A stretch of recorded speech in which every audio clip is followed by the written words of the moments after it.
I am Brigham Young. I was born on July 1st, 1801 to John Young and Abigail Navy Howie in Whittingham, Vermont.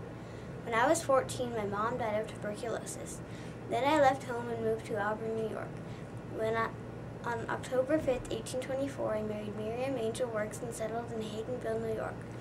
On September 26, 1825, we had a daughter named Elizabeth Young. In 1828, we had another daughter named Violet Young. In April of 1830, I got a copy of the Book of Mormon from my brother Phineas Young. It inspired me so much that on April 15, 1832, I was baptized into the Church of Jesus Christ of Latter-day Saints in my own mill pond by Eliezer Miller. On September 8, 1832, my wife Miriam Young died. In 1833, I went to Kirtland, Ohio to help rebuild the church kingdom. A few months after I arrived in Kirtland, I married Mary Ann Angel. From May to July of 1834, I marched to Missouri as part of the Zion's Camp Rescue Expedition led by Joseph Smith. During 1835, I became a member of the Quorum of the 12 Apostles. In 1837, I was forced to leave Kirtland for my safety.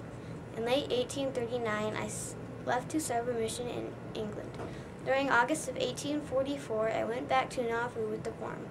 On April 5, 1847, we left from Winter Quarters, Nebraska to take on the 1,040-mile journey to Salt Lake City. On July 24, 1847, we reached Salt Lake City. On July 28, 1847, I marked out the location for the Salt Lake City, Utah Temple. In 1853, I founded Brigham Young University in Provo, Utah. In early 1877, I dedicated the St. George Utah Temple. On August 29, 1877, I died in my home in Salt Lake City when I was 76 because I had a ruptured appendix. I am Jameson Margetts, and I am representing Brigham Young.